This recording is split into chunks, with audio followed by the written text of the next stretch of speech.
A primeira pergunta é sobre o que essa ocupação profissional faz. O que não podemos é ficar imaginando, sonhando com algo que no futuro não será da mesma forma. Vou apresentar então uma definição da ocupação profissional. Primeira definição oficial. Concebem e desenvolvem obras de arte e projetos de design, elaboram e executam projetos de restauração e conservação preventiva de bens culturais móveis e integrados. Para tanto, realizam pesquisas, elaboram propostas e divulgam suas obras de arte, produtos e serviços. Te ajudou? Não sei. Eu sentiria uma grande dificuldade de entender o que é um designer gráfico com essa definição. O que eu coloco embaixo, para mim, é muito mais esclarecedor. Desenhistas de editoriais, desenhistas de identidade visual, desenhistas de páginas de internet, web designers, desenhistas gráficos de embalagens, desenhistas gráficos de sinalização, desenhistas gráficos de superfície, gráfico promocional, tecnólogo em design gráfico. Aí eu consigo entender bem onde é que o designer gráfico vai trabalhar, qual é o papel dele. E isso faz muita diferença. Se você não tem uma informação clara sobre o que a ocupação profissional faz, ou você decide errado, ou você acaba não decidindo porque você fica na dúvida. Então não adianta nada. O que é importante colocar ainda na definição dessa ocupação profissional é o que eu vou falar ainda lá na frente sobre o Y. No meu canal, em vários vídeos, eu coloco o Y mostrando que você tem duas opções de futuro escolhendo uma ocupação profissional. Ela pode ter um mercado, que é o que eu vou apresentar aqui, mercado CLT, aquele mercado das pessoas que têm vínculo empregatício, férias, 13º, tudo bonitinho, pago em INSS. Só que isso não é todo o mercado, isso é apenas uma parte do mercado. A outra parte é do autônomo, aquele que não trabalha numa empresa, mas presta serviços para várias empresas ou pessoas. E por que essa parte é tão importante? Porque o mercado CLT ele é mais restrito. O custo para ter um profissional na CLT é maior. Quando você tem o custo que você paga uma série de encargos, muitas vezes a empresa não tem condição de bancar aquele profissional. Mas ela pega o autônomo e tem condição de pagar por aquele serviço sem os encargos trabalhistas.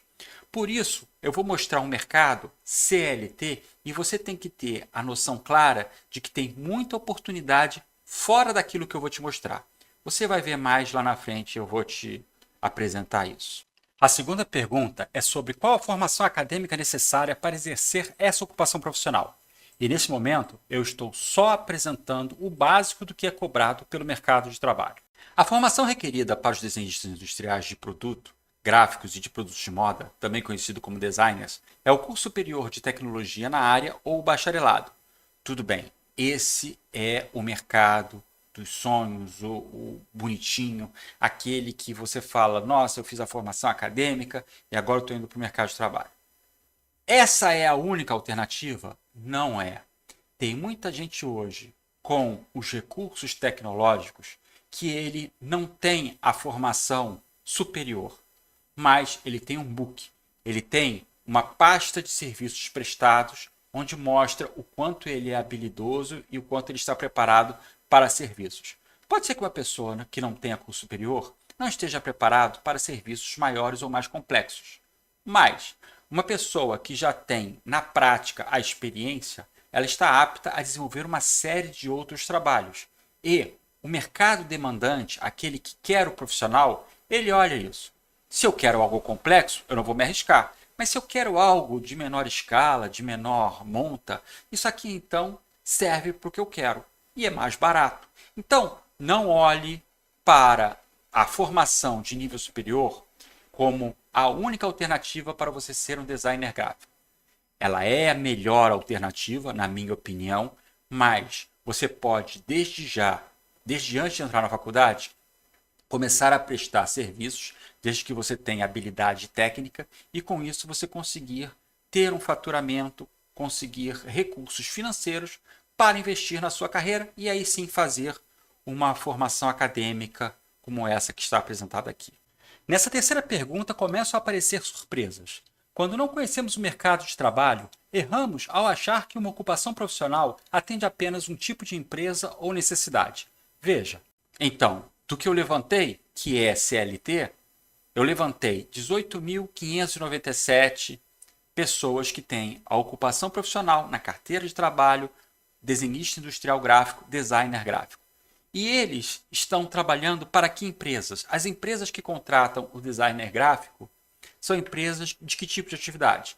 Então eu tenho 3.700 designers gráficos trabalhando em empresas de serviços de TI. Tá, e o que isso significa? Está escrito aqui do lado. Essas empresas prestam consultoria em tecnologia da informação, desenvolvimento de programas de computador sob encomenda, desenvolvimento e licenciamento de programas de computador customizáveis ou não, suporte técnico e manutenção. Então você tem que imaginar onde um designer gráfico, dentro de uma empresa que presta esse tipo de serviço, vai atuar. E veja que o último item dessa definição é web design. Ali você consegue então entender como o profissional agrega valor para essa empresa prestando serviços de web design. Outro ramo que contrata bastante designers gráficos é o ramo de publicidade. Mas o que esse ramo de publicidade corresponde? Corresponde a agenciamento de espaços para publicidade, exceto os veículos de comunicação, agências de publicidade, consultoria em publicidade, criação de estantes para feiras e exposições, marketing direto e promoção de vendas. Próximo, dentro dos 18.000 designers gráficos, 668 designers gráficos trabalham em empresas de tratamento de dados e hospedagem na internet. O que isso significa? Essas empresas, onde tem 668 designers trabalhando, são empresas que trabalham com portais, provedores de conteúdo, outros serviços de informação na internet, tratamento de dados, provedores de serviços de aplicação e serviços de hospedagem na internet.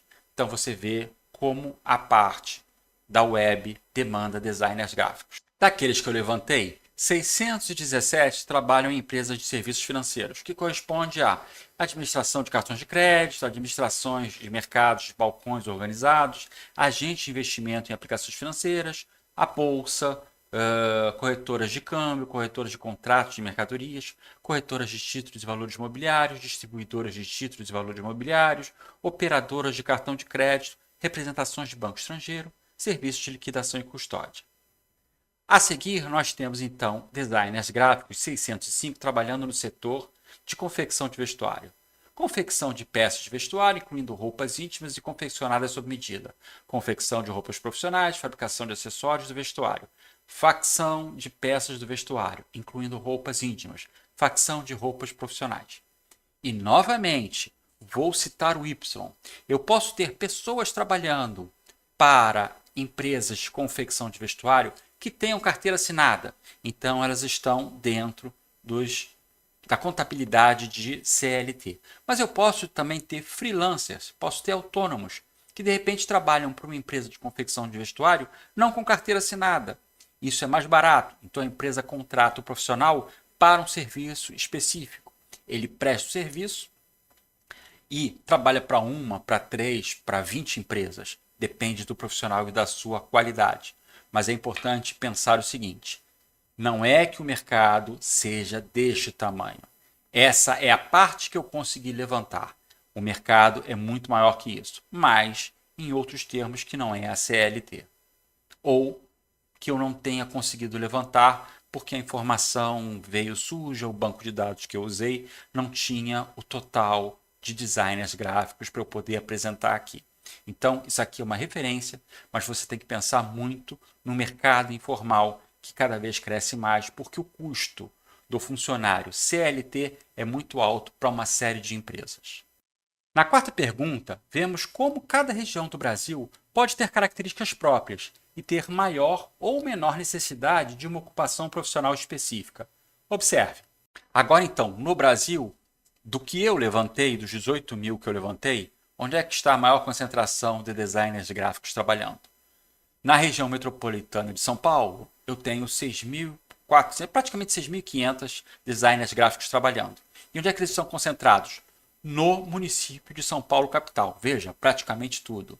5.124 designers gráficos trabalham no município de São Paulo. A seguir, eu tenho, dentro da região metropolitana do Rio de Janeiro, praticamente todos da região metropolitana trabalham também na capital, no Rio de Janeiro. 1.352 designers gráficos trabalham lá. A seguir, eu tenho Belo Horizonte, com 478 designers gráficos trabalhando do levantamento que eu fiz. Em Porto Alegre, a concentração também está na capital, Porto Alegre com 448 levantados por mim, designers gráficos trabalhando no município. A seguir, na região metropolitana de Fortaleza, tem, dentro da capital, 389 designers gráficos trabalhando, lembrando, dentro da CLT. Não quer dizer que não tenha designers gráficos trabalhando como autônomos e freelancers para empresas da confecção, empresas de TI, trabalhando como web designers, todo esse mercado que a gente não consegue mapear. Em Campinas, por último, nós temos 316 designers gráficos trabalhando no município de Campinas. Agora vamos detalhar o mercado de trabalho ainda mais. Quando eu falo que tem 5.000 trabalhando no município de São Paulo, em São Paulo, o que é mais demandado? CLT, novamente lembrando, serviços de TI, serviços financeiros, a área de publicidade e tratamento de dados de hospedagem da internet, todos esses eu já detalhei um pouco antes.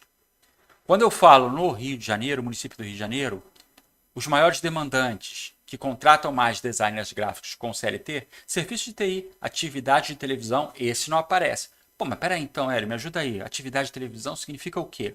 Está aqui do lado. Atividade de televisão aberta, de televisão por assinatura e programadoras de TV. Também temos, em terceiro, tratamento de dados de hospedagem de internet e, em quarto, publicidade. Quando eu falo em Belo Horizonte, concentração é em serviços de TI, publicidade e tratamento de dados, hospedagem internet. Quando eu falo em Curitiba, serviços de TI, atividades científicas e técnicas e livros, editoras integradas. O que é esse editoras integradas? Também está aqui do lado. São edição integrada à impressão dos cadastros, listras e outros produtos gráficos. Edição integrada à impressão de jornais. Edição integrada à impressão de livros. Edição integrada à impressão de revistas. Então tem um mercado que se destaca em Curitiba, que não se destacava nos demais, para quem pensa em fazer designer gráfico, que é a parte de livros. Próximo, Porto Alegre, serviços de TI e outros produtos de comércio varejista. Tá, mas que outros produtos de comércio varejistas? Está aqui escrito. Comércio varejista de mercadorias em geral, com predominância de produtos alimentícios. Hipermercados, minimercados, mercearias e armazéns, supermercados, lojas de departamentos, magazines, lojas de variedades. Então você pensa aqui, eu não tenho a certeza se é isso, mas pensa um designer gráfico fazendo a promoção para esse setor de atividade que é o comércio varejista, colocando, por exemplo, anúncios feitos, web design, para veicular na rede. Pode ser, porque você vê que o YouTube está pegando um espaço da televisão. Então, quando o YouTube você quer fazer uma propaganda dentro desse canal, você vai usar o quê? Vai usar uma coisa mais sofisticada que necessita de design gráfico. Então, pode ser aí o motivo desses outros produtos de comércio varejista. Próximo, em Fortaleza, atividade de impressão, coisa que também não tinha aparecido antes, e aí aqui aparece confecção de vestuário. O mercado é só 61 para confecção de vestuário? Não, aqui é CLT. Freelancers e autônomos não estão sendo considerados nesse levantamento. Campinas, serviço de TI é aquele que se destaca, e com isso eu fico por aqui. Você conheceu um pouco mais sobre uma ocupação profissional, e eu vou tratar de várias outras aqui nesse canal do YouTube. Além disso, quando queremos decidir sobre possibilidades para o nosso futuro, precisamos entender o mercado de trabalho na região onde moramos, as ocupações com maior potencial, as expectativas de remuneração, e com isso poderemos então tomar uma boa decisão. Se inscreva no meu canal e descubra quantas oportunidades boas existem na sua região.